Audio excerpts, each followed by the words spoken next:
Recording? Okay. This is the first budget meeting of the Myrtle Point School Board. This meeting is being recorded.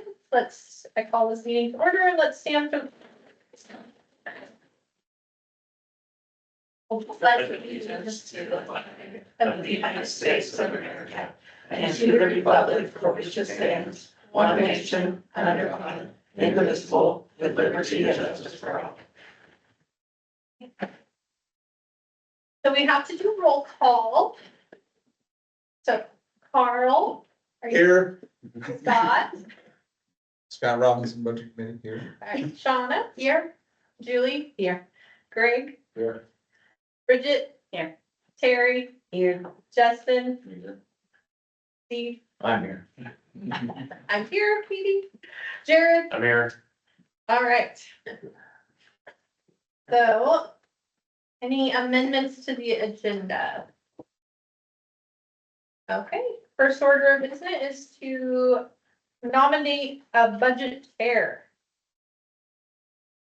Who wants to be the budget chair? Can I nominate Carl? I'll second Carl. I will accept it with the understanding that whoever's the vice chair needs to be here next Monday. In case I'm not, I probably will be. My daughter-in-law, as some of you know, has cancer and I have to drive her up for the next treatment in Eugene. So the vice chair needs to make sure they're here next Monday. But otherwise, I'll do it. Okay. And there's a good chance I will be here. Any discussion? All in favor? Aye. All right, Carl, you're up. All right, Have No. on down. next year. Okay.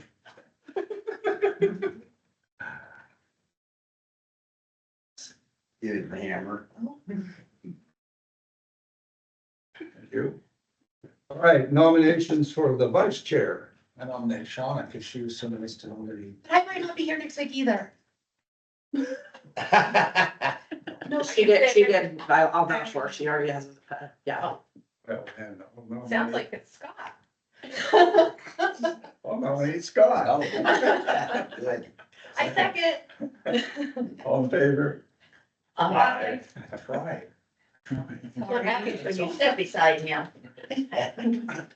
All right, Mr. Perkins. Okay. To present the You can read budget. along with me or whatever. I'll try to go slow if I can. There are some minor changes, and then you can add, again, you can ask. So I am presenting this budget message in generally stable financial times in the state of Oregon and the United States. Now, generally stable means, it fluctuates. This year, the governor set her budget for education at $11.3 billion for the state school fund for the 25-27 biennium. The 25-26 school year will be the first year of the biennium. Revenue forecasts have been positive up to this point. But the budget actually goes on what happens towards the end of I think it's the 15th of May it comes out. And we'll have that to actually determine the exact dollar amount that we will receive. But we can guesstimate pretty well. We're preparing this budget, the $11.3 billion school fund. This biennium budget is again going to be 49.51%. So we'll budget accordingly. In addition to the state school fund dollars, the district will also receive a fully funded Measure 98, approximately $145,000. Measure 98 monies must be spent on 3 areas: career and CTE programs, college level education opportunities for students, and then dropout prevention. These 98 school funds have been added to the 200 special revenues area budget. This budget also includes student investment account, which is SIA grant funds. SIA has a slight increase from last year. The 25-26 year has a revenue of $612,000. These dollars will continue to support the K-12 behavior specialist positions. The 1.0 FTE FACS Spanish teacher, the 1.0 vocal teacher, the 1.0 FTE nurse position, and then safety purchases for the district. This budget is being prepared with the estimated enrollment of 540 in our district for the 25-26 school year. The current enrollment in the district is 542, which is smaller, which is similar to the enrollment at the end of last year. We have been up and down this year. I mean, like 5 to 10 kids, and then it tends to come back. So, but we've maintained basically the same over the course of the year as an average. With the information discussed above, we have developed a balanced budget for the 25-26 school year that we are presenting to you. We will fund all current positions and programs at the current level. We have also included the seismic grant revenue of $2,494,980 in this budget. The seismic retrofit project will take place in the summer of 2026. The project will be scheduled to begin in late May or early June in the summer of 2026. With this budget, we also have the ability to purchase the necessary teaching materials and supplies needed to maintain current programs and services. We're also able to maintain the buildings and grounds throughout the district. This budget does include a beginning fund balance of $1,475,000, which is part of the $10,960,000 in general fund revenue. This budget includes the following as part of its expenditures: $30,000 of interdistrict transfer to support food service programs, $75,000 transfer for fund for unemployment costs, classified, $150,000 in operating contingency, and $250,000 in unappropriated funds, which will be used to carry over into the July 2026 if needed. With this budget, we'll maintain a full school year and still be able to provide professional development for district staff members. This budget is prepared with a 5% increase for licensed staff and a negotiated raise for the classified staff per approved contract language and insurance benefits. And by the way, we're in the midst of those negotiations, and have TA a number which is very close to this. So we're in good shape. Our student enrollment in the lower grades in the district continues to be stable, which is a positive note. Currently, we are unsure of our kindergarten classes for the 25-26 school year because we haven't had the roundup yet. If we were to get between 15 and 20 kinders students per class in the 25-26 school year, we would be in great shape enrollment wise. These students would provide for stable school funds for this biennium. This biennium's increase in the state school fund allows us to sustain if we have and continue to provide an outstanding education in the Myrtle Point School District. We will continue to be a strong, resourceful district that provides comprehensive and rigorous programs for our students. We have budgeted to decrease our long-term debt by $75,000 before going into the 26-27 fiscal year. And with this budget, we are projecting an ending fund balance of June of 2026, approximately at $1 million.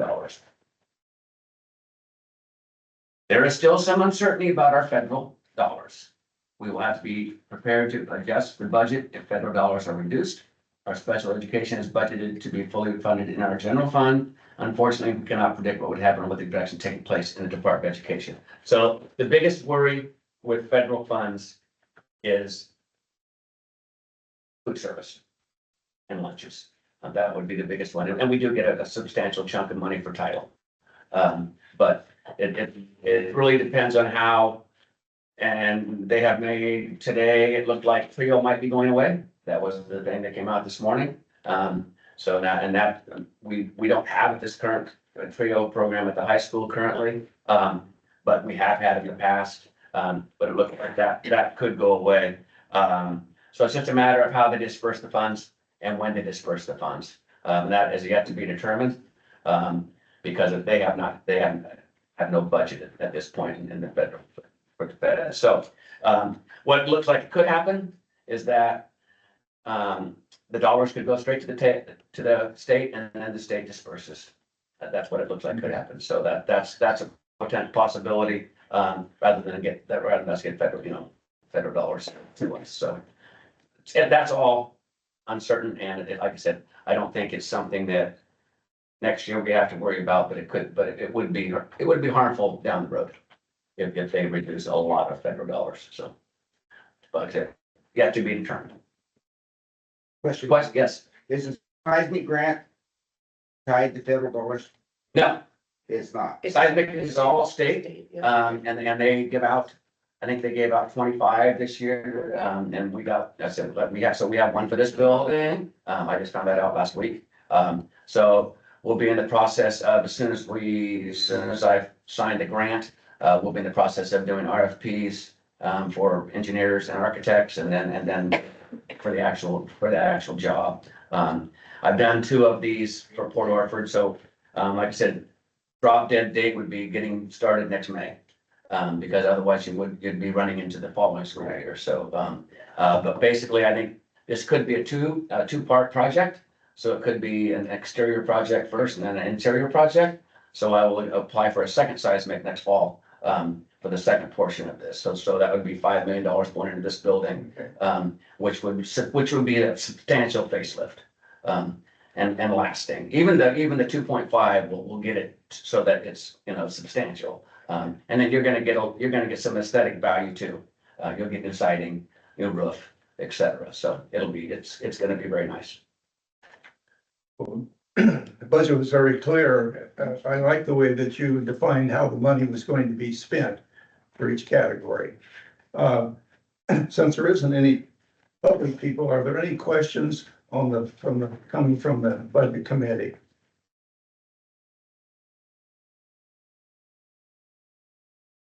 Okay, then Carrie and Lacey will explain if there are questions, the process that you guys go through. So I wanted to let you know just a few extra highlights.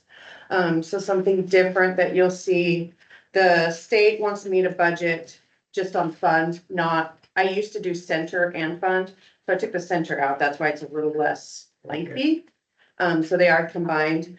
I added the 630 fund, that is basically our classified employees, not all, but a large portion of them are allowed to collect unemployment during certain parts of the year. And so it created a reserve fund because we never know how many are going to, we kind of have a baseline now from this year, but it would be nice to have a reserve fund for in the future.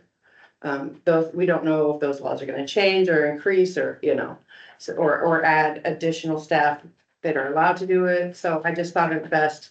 We have a PERS reserve fund that's helped us through our PERS increases. And so I thought this was a good idea to add that reserve fund as well. And then even though we put all SPED staff in our general fund, if we get the federal dollars, that amount would be moved out. So that leaves, helps our general fund as well. And the same thing with our PE grant. I never hear about that until the summer, until we're done with our budget. So you'll see that in both places. And then also I increased supplies district-wide. Obviously prices have increased, so I jumped those up quite a bit, you'll see. And then we haven't had to transfer to our food service in quite a few years. And so, but we do put that in the budget just in case. It's best to have it in there because we don't know how that fund. But those are the main changes. Our liabilities are dropping substantially over the course of the next few years. Our retiree liability, our personal loan will get paid off. So he mentioned that in the budget message. So we're going in the right direction. And so that's what we're going to try to maintain and moving forward. But if you look through it, if you have questions, you can email Steve and I. And then preferably by next Monday morning, then it gives us that day to make sure we print out all the questions and answers and present it to you at our next meeting. Very good. I do have one initial question. So it looks like we're starting the budget year at like almost 1.5 million. 1.5. Yeah. Yeah, and then we ended at $1 million. Should we be concerned? That's a low estimate. So she's really good at that. So you gotta figure out right now, so if you look at that, you're gonna see, she already said that, we don't, the 30,000, unless the feds pulled the food service program and don't have to make that transfer, there's 30,000 that goes right back into the general fund. Our spend program. If they don't pull sped funds and we get that $200,000. I've double booked a lot of our elective teachers. So you'll see that is the worst case scenario. And that's what I prefer to do. And probably the best case scenario is it's gonna come back because we projected this last year at this time at about 1.2 Oh. and 1.475. Yeah. And so, you project low, Yeah, knowing that something could happen and it could. And so this, I mean, honestly, it shouldn't be there. It could be, and it could be because we get no federal dollars. Like I said, I don't see that happening. So that, you know, we have tied those double booked, and every dollar we get from the feds just increases our general fund. Expenditures in there, so that way we don't have to move money around in the middle of the year. Or meet again. Special. Or, yeah, right again for. We don't wanna a supplemental reappropriate money. budget or Yeah. something like that. And I put the entire grant, the seismic grant in there. I know we wouldn't have spent that entire amount by that short amount of time, but I have no idea how they work. I've not been through. So we will, that $2,494,980, will be spent in its entirety. And they will go right down to the bitter end with those dollars. And in fact, you know, they actually end up doing some things aesthetically, if I get the right contractor, that doesn't cost.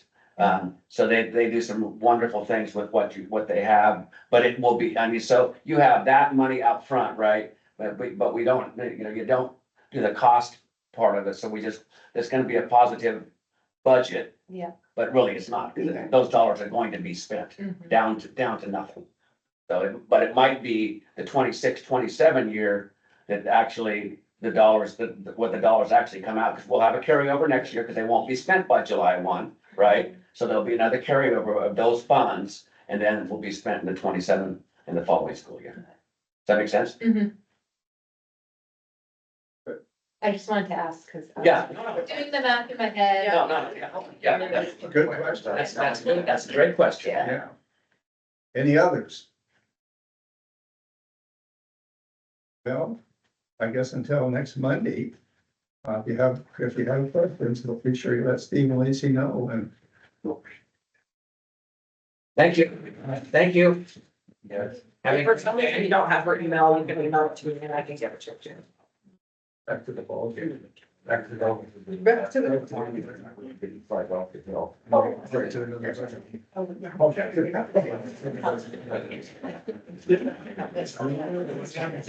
That's it. And so many Mondays and days. Okay,